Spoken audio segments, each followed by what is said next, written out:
안녕하세요. 집랩입니다. 오늘도 부동산 시장의 핵심 정보 짧고 정확하게 전해드릴게요. 요즘 뉴스 보면 빠지지 않고 나오는 단어 있죠? 바로 분양가 상한제예요. 어떤 사람은 이걸 두고 서민 내 집 마련을 위한 최고의 제도라고 하고, 또 어떤 사람은 공급을 막는 주범이라고 합니다. 도대체 뭐가 맞는 걸까요?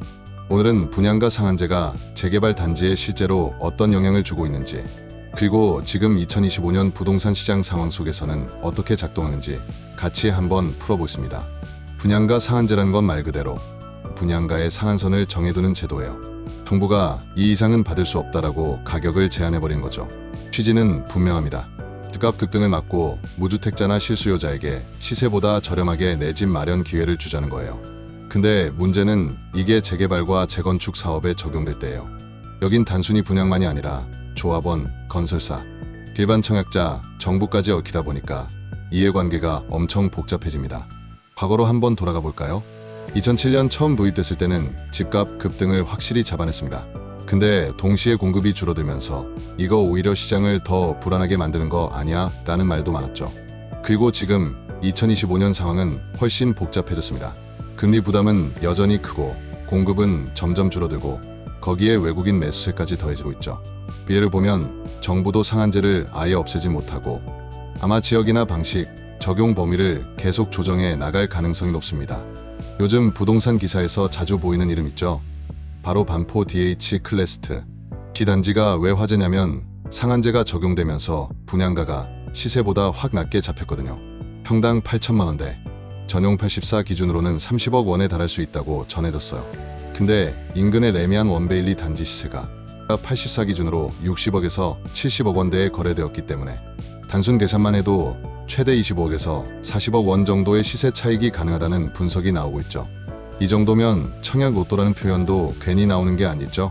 하지만 한 가지 주의할 점은 이 당첨의 문턱이 만만치 않다는 거예요. 계약금이 분양가의 20% 정도로 예상되는데 30억 원 기준으로는 6억 원 정도가 한 번에 필요하다는 얘기가 있습니다. 잠실도 마찬가지예요.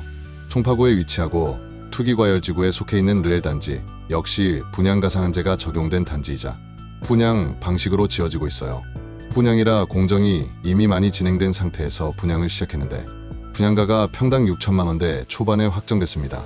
전용 74가 18억 원 정도에 나오는데 바로 옆 레미안 아이파크 74 타입 분양권이 31억 원에 거래된 사례가 있으니 단순 계산으로 약 13억 원 정도의 차이가 있습니다.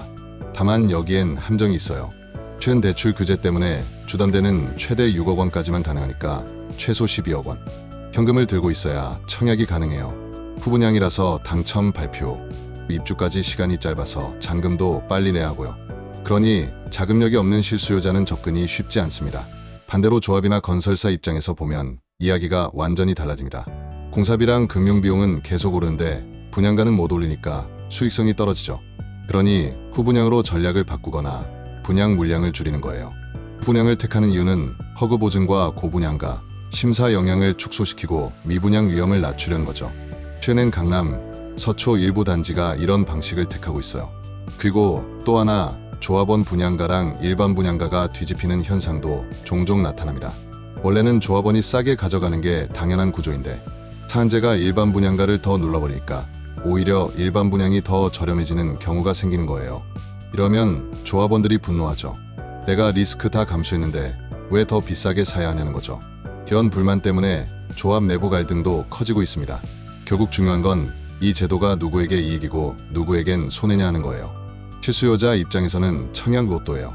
시세보다 싸게 분양받아서 단숨에 몇억, 많게는 수십억 자산이 불어나니까요. 근데 동시에 대출 규제 때문에 현금이 있는 사람한테 더 유리해진 것도 사실이에요. 청약 자격은 열려있는데 자금력에서 걸러진 거죠. 조합원이나 사업자 입장은 다릅니다.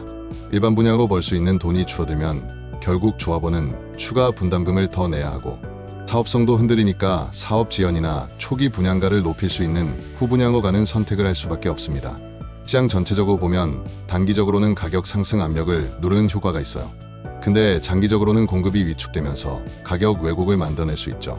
정부도 그래서 상한제를 무조건 유지하는 게 아니라 건축비나 고분양가, 심사 기준 같은 걸 계속 손질하고 있습니다.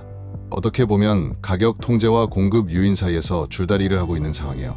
지금 이 시점 분양가 상한제가 어떻게 작동하는지를 제대로 보려면 시장 전체 흐름을 같이 봐야 합니다. 단순히 가격을 누른다, 마진이 줄었다 이런 얘기만으로는 부족하거든요. 첫 번째는 금리예요. 지금 한국은행 기준금리는 2.5% 수준이에요. 작년보다 많이 내려오긴 했지만 체감상 대출 이자는 여전히 높습니다. 특히 올해 6월에 나온 627 대출 규제로 주담대는 최대 6억 원까지만 받을 수 있게 됐죠. 그러니까 분양가가 18억 원짜리 아파트라면 결국 12억 원 이상 현금을 들고 있어야 청약이 가능한 구조가 돼버린 겁니다. 청약 로또라고 하지만 사실상 현금 부자 청약제도로 변질됐다는 비판이 나오는 이유가 바로 이 부분이에요. 실수요자를 보호하겠다는 취지였는데 결과적으로는 현금이 넉넉한 계층만 진입할 수 있는 구조가 된 거죠. 두 번째는 공급 절벽입니다. 지금 재건축과 재개발 속도가 늦어지고 신규 인허가도 줄어들면서 2026년과 2027년 입주 물량이 급격히 감소할 게 이미 확정돼 있어요. 특히 서울은 2027년 기준으로 신규 입주 물량이 1만 가구도 안 될 거다라는 전망까지 나오고 있거든요. 이게 무슨 뜻이냐면 지금 상한제로 분양가를 억눌러도 입주 시점에는 희소성 때문에 시세가 강세로 갈 가능성이 크다는 겁니다.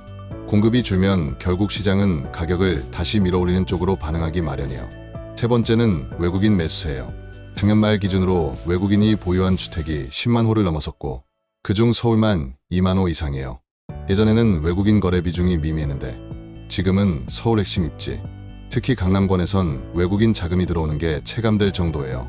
상한제가 국내 무주택자나 실수요자한테 기회를 주는 건 맞지만 동시에 글로벌 자본까지 차단할 수 있는 장치는 아니거든요. 그래서 시장에서는 상한제를 적용해도 결국 외국인 투자 수요와 맞부딪히면 효과가 반감된다는 말도 나옵니다. 마지막은 후분양 확산입니다. 허그 분양 보증과 고분양가 심사 체계를 덜 타려는 쪽에 가까워요. 선분양은 보통 허그 분양 보증을 받아야 해서 분양가 적정성 심사를 정면으로 거치는데 분양은 일정 공정률을 충족하고 요건을 낮추면 분양 보증 없이도 입주자 모집 공고가 가능하거든요.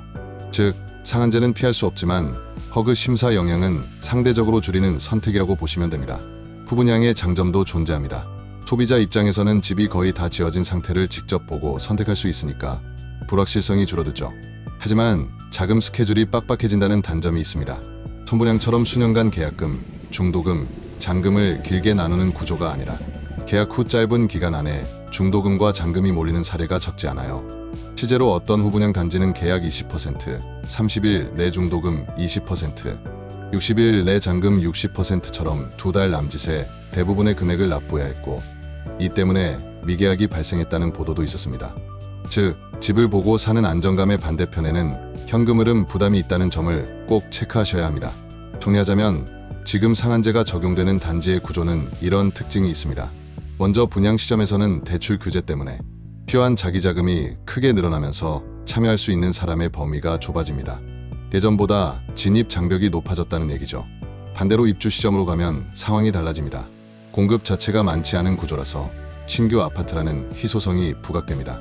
단순히 가격 오르내림의 문제가 아니라 신축 아파트를 원하는 수요가 많은데 공급은 제한적이다라는 수급 구조가 계속 작동하는 거예요.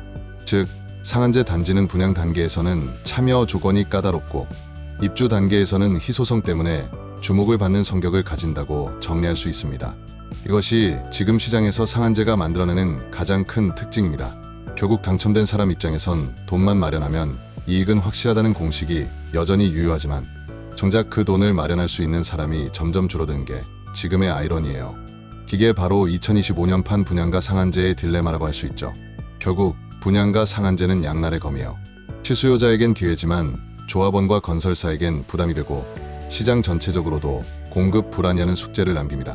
그래서 답은 없애자와 유지하자 이런 식으로 갈리는 게 아니고 어디에, 어떻게, 언제 적용할 건가, 이게 핵심이에요. 정부도 지금은 무조건 유지하기보단 점진적으로 손질하면서 조정하는 쪽으로 방향을 잡고 있습니다. 오늘은 분양가 상한제가 재개발 단지에 어떤 영향을 주는지 그리고 지금 시장 상황 속에서 어떤 의미를 갖는지 살펴봤습니다. 여러분은 어떻게 생각하시나요? 분양가 상한제 앞으로 계속 유지하는 게 맞을까요? 아니면 방향을 좀 바꿔야 할까요? 댓글로 의견 남겨주시면 저도 다음 영상 준비할 때 참고하겠습니다. 오늘 내용이 도움이 되셨다면 좋아요와 구독 부탁드립니다. 앞으로도 빠르고 정확한 부동산 인사이트를 전해드리겠습니다.